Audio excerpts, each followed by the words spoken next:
कर लें। दोस्तों, आप सभी लोग जानते हैं कि 5 सितंबर 2024 को पड़ रही है गुरुवार शुक्ल पक्ष की द्वितीया। दोस्तों, यह जो गुरुवार है भादो महीने में पड़ने वाला सबसे बड़ा गुरुवार द्वितीया तिथि है, क्योंकि भाद्रपद महीने के पश्चात भादो का गुरुवार द्वितीया तिथि पड़ रहा है, जिसका बहुत ही बड़ा और विशेष महत्व होता है। और ऐसा दिन पूरे साल में सिर्फ एक ही बार आता है। और दोस्तों, आप सभी लोग जानते हो कि गुरुवार का यदि सबसे बड़ा कोई उपाय है तो वो 12 गेहूंों के दाने वाला उपाय है। तो दोस्तों, कि गुरुवार शुक्ल पक्ष की द्वितीया के दिन आप लोगों को इस 12 गेहूं के दाने वाला उपाय को जरूर करना है। बहुत सारे लोग होंगे जिन लोगों ने इस उपाय को ना किया हो, मतलब पूरा साल निकल गया, उन्होंने किसी भी दिन इस 12 गेहूं के दाने वाला उपाय को ना किया हो। पर दोस्तों, आपके पास एक आखिरी मौका बचा हुआ है, जो कि 5 सितंबर के दिन है। तो इस दिन आप लोगों को इस वाले उपाय को जरूर कर लेना है, भले ही आपने पूरे साल भर इस उपाय को ना किया हो। पर यदि आपने इस भादो महीने गुरुवार के दिन यदि इस वाले उपाय को कर लिया, तो आपको इस उपाय को करने का वह फल मिलेगा जिसकी आपने कभी कल्पना भी नहीं करी होगी। इसीलिए आप लोग इस वाले उपाय को एक बार जरूर कर लेना, ताकि आप लोगों के हाथ से यह मौका ना जा सके और आपको इस उपाय को करने का फल मिल सके। दोस्तों, यह उपाय पंडित जी ने अपनी अभी की ही शिव महापुराण की कथा में बताया है, जिस उपाय को आज हम आपको बहुत अच्छे से समझाने वाले हैं। इस वीडियो को देखने के पश्चात इस उपाय को समझ के लिए आपको कोई और वीडियो को देखने की जरूरत नहीं पड़ेगी। तो चलिए दोस्तों, उपाय को शुरू करते हैं। देखिए, यह इस भादो महीने के गुरुवार शुक्ल पक्ष की द्वितीया के दिन यह इतना खास होता है, इतना महत्वपूर्ण होता है। देखा है, कभी कभी बड़े बड़े पूजा पाठ अनुष्ठान से जो मनोकामना पूर्ण नहीं होते, वह भादो महीने के दिन एक छोटे से उपाय करने से आपकी मनोकामना पूर्ण हो जाती है। और बहुत सारे लोगों इस उपाय को किया भी है और उनको इस उपाय को करने का फल भी जरूर मिला है। यदि आप लोग भी इस उपाय को करना चाहते हैं तो आप इस उपाय को पहले अच्छे से समझ लेना, सुन लेना, उसके पश्चात करना, आपको इस उपाय का फल जरूर मिलेगा। और इस उपाय को कर लेने से आपके घर में चाहे किसी भी प्रकार की दुख और समस्या क्यों ना चल रही हो, आपको उसका कारण भी नहीं पता है कि भाई यह समस्या किस कारण से चल रही है, उसका कुछ भी कारण हो सकता, जैसे पितृदोष हो सकता है या किसी भी तरह का मंगल दोष भी हो सकता है। तो इस दिन आप लोगों को यह वाला उपाय कर लेना है। यह एक ऐसा उपाय है जिस उपाय को यदि किसी विशेष दिन पर किया जाए तो भाई उस विशेष दिन का जो है वह तो हमें मिलता ही मिलता है। पर हमने उस दिन पर इस उपाय को किया है तो हमें उससे भी बड़ा फल मिलता है, और फल बहुत जल्दी मिलता है, क्योंकि आप इस उपाय को बहुत ही बड़े और विशेष दिन पर कर रहे हो। तो चलिए चलिए अब उपाय के बारे करते हैं, किंतु उससे पहले आप लोगों को यह जानना आवश्यक है कि आखिर यह उपाय किस समय करना है, किसको करना है और कैसे करना है। तो चलिए हम आगे आपको वीडियो में एक एक करके बता देते हैं।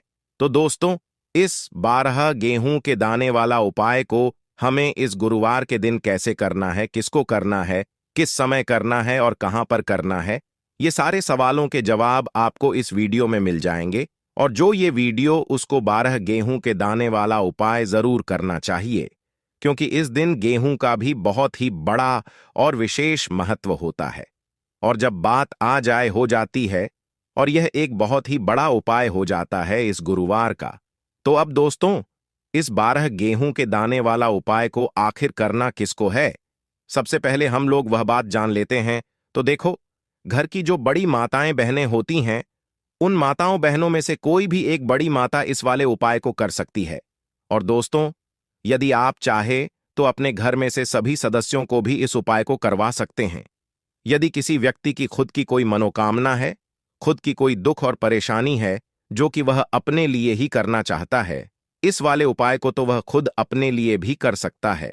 बाकी यदि कोई घर में से ऐसा है जो कि अपने पूरे घर परिवार की सुख और शांति के लिए यह वाला उपाय करना चाहता है, तो भाई वह कर सकता है, उसमें भी कोई दिक्कत वाली बात नहीं है। कहने का मतलब यह है कि इस उपाय को हर एक सदस्य भी कर सकता है, और पूरे घर परिवार के सदस्य के लिए घर की बड़ी माताओं बहनों में से कोई एक माता बहन भी कर सकती है। माताएं बहनें यदि घर में उपस्थित ना हो या वह यह वाला उपाय न कर पा रही हो, तो फिर घर का कोई बड़ा सदस्य भी इस 12 गेहूंों के दाने वाला उपाय को कर सकता है, चाहे फिर वह पुरुष ही क्यों ना हो। उसमें भी दिक्कत वाली बात नहीं है। अब दोस्तों, इस लंग वाले उपाय को हमें करना कहां पर है? देखो, हमें शिवलिंग के पास में जाकर करना है। बहुत सारे लोग प्रश्न करते हैं, हर एक उपाय को करते समय क्या हम इस उपाय को घर पर या मंदिर में कर सकते हैं? देखो, तो इस वाले उपाय को आप मंदिर में करोगे तो अच्छा रहेगा, घर पर नहीं करना है। इस वाले उपाय को उसके पश्चात में दोस्तों जो अगला प्रश्न निकल कर आता है वो यह आता है इस उपाय को लेकर कि इस उपाय को हमें किस समय करना है, सुबह के समय करना है कि शाम के समय करना है। तो देखो, इस वाले उपाय को आप लोग सुबह के समय भी कर सकते हो और शाम के समय प्रदोष काल में भी कर सकते हो। अब यदि आप पूछो कि भाई सबसे उत्तम समय कौन सा रहेगा इस 12 गेहूं के दाने वाला उपाय को करने का, तो हम आपसे बस यही कहेंगे कि इस उपाय को आप शाम के समय करेंगे तो ज्यादा बेहतर होगा। बाकी यदि सुबह के समय भी करेंगे तो भी अच्छा होगा, कोई भी दिक्कत वाली बात नहीं है। तो अब दोस्तों, जो अगली सबसे बड़ी और महत्वपूर्ण बात आती है वह यह आती है कि सुबह यदि हम उपाय को करेंगे तो हमें कितने बजे से लेकर कितने बजे तक के बीच में करना है, और शाम के समय प्रदोष काल में करेंगे तो हमें कितने बजे से लेकर कितने बजे के बीच में करना है। तो देखो, सुबह जितनी जल्दी हो सके आप उपाय को करने की कोशिश करना। बाकी यदि किसी कारणवश लेट भी हो जाओ, थोड़ी देर भी हो जाए, तो 10 या 11 बजे तक भी आप उपाय कर लेना, पर 12 बजे से ज्यादा देरी ना हो, ठीक है? इस बात का ध्यान रखना। उसके पश्चात में दोस्तों, यदि शाम के समय प्रदोष काल की बात करें, प्रदोष काल का जो समय होता है वह शाम के 6 बजे से शुरू हो जाता है। मतलब शाम के 6 बजे से लेकर 7-12 बजे के बीच का जो समय होता है यह समय प्रदोष काल का समय होता है। पर अभी जो मौसम चल रहा है इस मौसम में जो है शाम बहुत देरी से होती है, तो आप इस उपाय 7:00 या 8 बजे के बीच में भी कर सकते हो। मतलब शाम के 6 बजे से रात 8 बजे के बीच में आप कभी भी इस वाले उपाय को कर सकते हो, उसमें कोई भी दिक्कत वाली बात नहीं है। परंतु गुरुवार के दिन कोशिश करना कि समय के अंतर्गत ही कर लो। किसी कारणवश ना कर पाओ तो थोड़ा देरी से भी कर सकते हो, आपको उपाय का फल जरूर मिलेगा। देखिए, इस वीडियो में जितने भी उपाय हम आपको बताएंगे सभी उपाय सरल है। देखो, गुरुजी ने कहा है कि गुरुवार के दिन आपको 12 गेहूं के दाने वाला उपाय तो अवश्य ही करना चाहिए। वीडियो के अंतिम में आपको उपाय बताया है जो आपको करना है। देखो, आगे बढ़ने से पहले वीडियो को एक लाइक जरूर करें। देखो, सबसे पहला उपाय, यदि आपके जीवन में कर्जा बहुत अधिक है, आपके जीवन में संकट बहुत अधिक रहते हैं, आपके ऊपर बहुत अधिक विपदा आ रही है, बार बार आपको अपने व्यापार में और अपने धन में हानि देखने को रही है, यानी कि आपको प्रत्येक कार्य में हानि हो रही है, तो आपको यह उपाय करना चाहिए। देखिए, इस उपाय के लिए आपको 12 गेहूं के दाने आपको लेने हैं, ठीक है ना? ले लेना। लेने के पश्चात में आपको जरूरत होगी चावल के दानों की। कितने? 7 चावल के दाने। गेहूं के साथ दाने और चावल के साथ दाने कहोगे भैया गेहूं हमें नहीं मिलती है, इस टाइम पे अभी गेहूं की कटाई खत्म हुई है। इजीली आपको किसी भी किराना स्टोर पे 12 गेहूं के दाने मिल जाएंगे, जाके ले लेना, ठीक है ना? 7 गेहूं 7 चावल के दाने लेंगे। साथ ही साथ आपको इस तरीके से एक तांबे का लोटा लेना है ना। उस तांबे के लोटे में आपको जल भरना। जल आपका खुद के घर का होना चाहिए, मंदिर का नहीं होगा। पहुंच जाएंगे महादेव के शिवलिंग के पास में शाम के टाइम पे। प्रदोष काल में मन है घर पे करो, मन है मंदिर में करो। फेस रखना कौन सी दिशा? उत्तर दिशा, नॉर्थ डायरेक्शन। अब यहां पे जो मैं आपको क्रम बताने जा रहा हूं ना, उस मेरे क्रम को बहुत ध्यान से सुनिए। महादेव को कोई सबसे प्रिय है ना, तो उनकी सबसे छोटी पुत्री जिनका नाम है माता अशोक सुंदरी, जो आपके पास में चावल के साथ दाने हैं ना, उन चावल के साथ दानों को माता अशोक सुंदरी के स्थान पे आपको कुछ इस तरीके से रख देने हैं ना। चावल के दानों को रखने के पश्चात में जो आपके पास में तांबे का लोटा है ना, उस तांबे के लोटे को कहीं पे भी हम जल नहीं चढ़ाएंगे।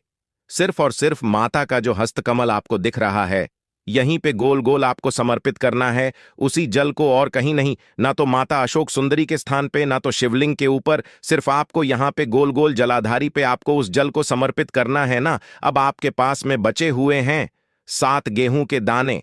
अरे, बचे हैं कि नहीं बचे हैं? उन्हीं 7 गेहूं को दाने को आपको अपनी मनोकामना, अपने विशेष कहते हुए महादेव के शिवलिंग के ऊपर यदि आप प्रदोष के दिन प्रदोष काल में कर देते हैं तो आपकी जो भी मनोकामनाएं होंगी, जो भी विशेष होंगी, मां पूरी जरूर करते हैं। अन्न को समर्पण करने से, उस खासकर गेहूंओं को समर्पण करने से हमारी इच्छाएं पूरी होती हैं। और यदि वो दिन प्रदोष का दिन हो तब तो इससे सुंदर संयोग कुछ भी नहीं हो सकता।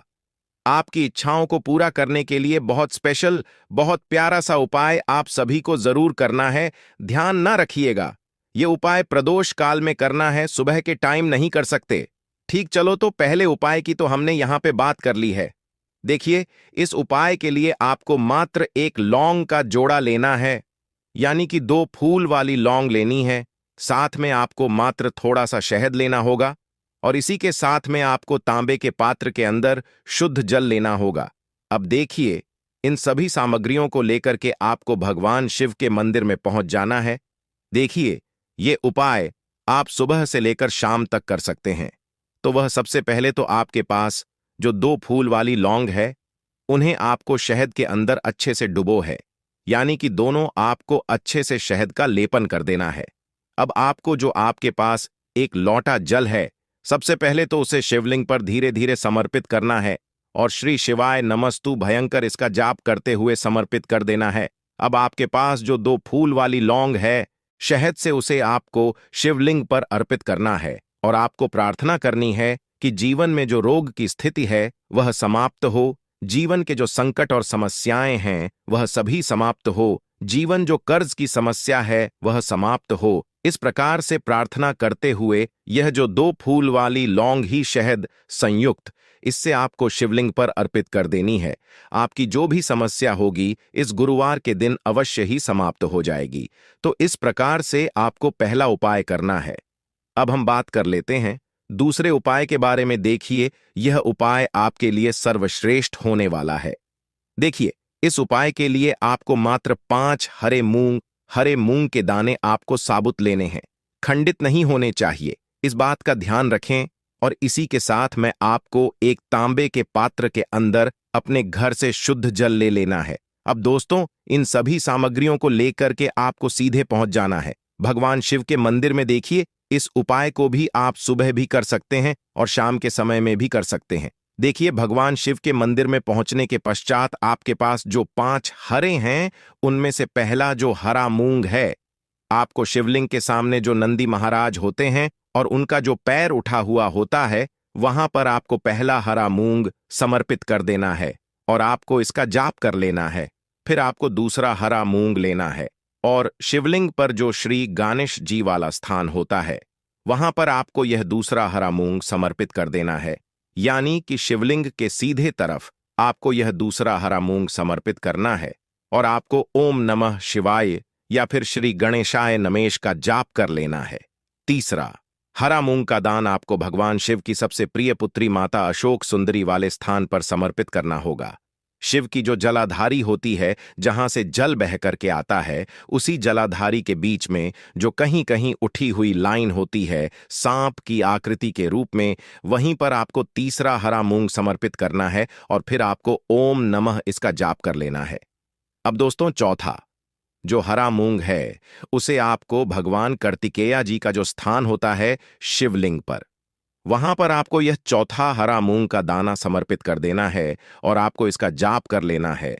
अब दोस्तों, आपके पास जो 5वां और अंतिम हरा मूंग बचा हुआ है, उससे जल के पात्र के अंदर डाल देना है और इस हरे मूंग से युक्त जल से आपको भगवान शिवा के शिवलिंग का कर देना है। जल आपको बिल्कुल धीरे धीरे समर्पित करते जाना है और लगातार आपको शिवा महापुराण के मूल श्री शिवायाम इसका जाप करते रहना है। फिर आपको शिवलिंग के सामने बैठकर, यदि आप अपने बच्चों के लिए यह उपाय कर रहे हैं, यदि आप अपने बच्चों की बुद्धि ज्ञान और विवेक के लिए उपाय कर रहे हैं, तो उसके लिए आपको प्रार्थना कर लेनी है। या फिर व्यापार में वृद्धि करने के लिए यह उपाय कर रहे हैं, तो उसकी कामना करते हुए को प्रार्थना कर लेनी है। या फिर अपनी नौकरी के लिए कर रहे हैं, या फिर अपने इंटरव्यू के लिए, या फिर धन की प्राप्ति के लिए कर रहे हैं, जिस भी कामना के लिए आप उपाय कर रहे हैं, उसे परिपूर्ण करने के लिए आपको महादेव से प्रार्थना कर लेनी है और फिर आपको वापस अपने घर आ जाना है। पूज्य गुरुजी ने कहा है कि जो भी व्यक्ति इस उपाय को कर लेता है तो यकीन मानिए आपके जीवन की जो सारे संकट कष्ट और बाधाएं ही वह सब समाप्त होंगे। अब हम बात करते हैं अगले उपाय की। इस उपाय के लिए आपको एक दीपक लेना है। दीपक आप मिट्टी का भी ले सकते हैं और शुद्ध आटा मढ़कर उसका दीपक भी आप तैयार कर सकते हैं। दीपक के अंदर गोल बाती का प्रयोग करना है और दीपक के अंदर आपको शुद्ध घी का प्रयोग करना है। इसी के साथ में आपको मात्र एक फूल वाली लौंग लेनी होगी। अब यह एक दीपक और एक फूल वाली लौंग लेकर के सीधा आपको पहुंचना होगा बरगद के वृक्ष। वहां पर देखिए, सबसे पहले तो आपके पास जो एक फूल वाली लौंग है उससे आपको बरगद के वृक्ष की जड़ में समर्पित करना है। देखिए, यदि आपके जीवन में कोई भी बड़ा संकट आने वाला है, कोई भी बड़ा कष्ट आने वाला है, तो वह इस उपाय के माध्यम से दूर होने वाला है। महादेव की विशेष कृपा रहेगी कि जो भी संकट आपके जीवन में आने वाला होगा वह भी दूर हो जाएगा। तो आपको एक लौंग समर्पित करनी है बरगद के वृक्ष की जड़ में, और वहीं पर आपको जो गोल बाती वाला दीपक जो आप लेकर के गए हैं उसे भी वहां पर प्रज्वलित कर देना है, वॉट केयर करते हुए। देखिए, जब भी आपको जीवन में इस साल लगने लगे कि आपके जीवन में कुछ भी अच्छा नहीं चल रहा है, तब भी आपको ई उपाय करना है। तो इस प्रकार से आपको यह उपाय करना है। अब हम जान लेते हैं चौथे विशेष उपाय के बारे में। देखें, यदि आपके विवाह में शादी में कोई भी समस्या आ रही है, यदि आपका जो कर्ज है वह दिन बढ़ते ही जा रहा है, तो आपको यह चमत्कारी उपाय करना चाहिए। कोई भी समस्या यदि जीवन में है तो उसे दूर करने के लिए आपको यह उपाय करना चाहिए। मंगल दोष से जुड़ी हुई समस्या भी है तब भी आपको यह उपाय करना चाहिए। देखिए, इस उपाय के लिए आपको एक तांबे के पात्र के अंदर अपने घर से शुद्ध जल लेना है और इसी के साथ में आपको एक चुटकी लाल चंदन लेना होगा। अब आपको क्या करना है कि जो लाल चंदन आप लिया है उसे आपको उससे जल के पात्र के अंदर डाल देना है और यह जल जो है आपको लाल चंदन से युक्त तैयार कर लेना है और यह लाल चंदन से युक्त जल आपको भगवान शिव के मंदिर में लेकर के पहुंचना है। किंतु यह उपाय भी आप सुबह से लेकर के शाम तक कर सकते हैं। अब दोस्तों, यह जो लाल चंदन से युक्त जल है इससे आपको भगवान शिव के शिवलिंग पर धीरे धीरे अर्पित कर देना है और आपको लगातार श्री इसका करते रहना है। देखिए, यदि आपके जीवन में विवाह से युद्ध समस्या चल रही है तो आपको मंगलेश्वर महादेव का स्मरण करना है, और जीवन में अधिक कर्ज की समस्या है तो आपको आरण मुक्तेश्वर महादेव का स्मरण करना है। देखना, एक दिन आपकी सब तरह की समस्या जल्दी ही समाप्त हो जाएगी। तो इस प्रकार से आपको यह चौथा उपाय करना है। अब हम जान लेते हैं अंतिम और पांचवें उपाय के बारे में। देखिए, गुरुवार का दिन है और हनुमान जी भगवान शिव के रुद्र अवतार हैं, तो यह उपाय और खास हो जाता है। तो ये जो उपाय है विशेषकर आपको हनुमान जी के वहां पर ही करना होगा। देखिए, जब भी आपको ऐसा लगने लगे कि आपके जीवन में जो कर्ज है वह समाप्त ही नहीं हो पा रहा है, दिन प्रतिदिन बढ़ाते ही जा रहा है, कष्ट जो है वह दिन प्रतिदिन बढ़ाते ही जा रहे हैं, कष्ट जो है वह समाप्त ही नहीं हो पा रही है, यानी कि जीवन में जब भी कोई विपदा आती है, संकट आता है, तो हमें संकट मोचन हनुमान जी के में जाना चाहिए। किंतु यह उपाय बहुत ही खास है। इस उपाय के लिए आपको एक चौमुख दीपक तैयार करना होगा। आपको एक दीपक लेना है। दीपक के अंदर 4 बाती आई बाती के लिए आपको मोली वाला धागा आता है, कलावा का, उसकी भी बना सकते हैं, या फिर आप सफेद रुई की जो बत्तियां हैं उन्हें भी बना सकते हैं। अब आपको लेना है एक कटोरी सरसों का तेल, और अब इस दीपक के अंदर या तो आपको चमेली का तेल डालना है, या फिर आपने एक कटोरी सरसों का तेल लिया है उसमें आपको सरसों का तेल डालना है, और इसी के साथ में आपको मात्र एक फूल वाली लौंग भी लेनी है। देखिए, अब जो ये दीपक है और लौंग है, इन दोनों का आपको हनुमान जी के मंदिर में लेकर के पहुंचना है। अब सबसे पहले तो यह जो चौमुखी दीपक है इसे आपको हनुमान जी के सामने प्रज्वलित करना है। दीपक को प्रज्वलित करने के पश्चात आपको वहीं पर एक बार हनुमान चालीसा का पाठ करना है, या फिर आप आरण मोचक स्रोत का पाठ भी कर सकते हैं। अब आपके पास जो एक फूल वाली लोग है उनसे आपको अपने सीधे हाथ में रखना है। आपको प्रार्थना करनी है हनुमान जी से कि जीवन की जो भी संकट है, विपदा है, वह सभी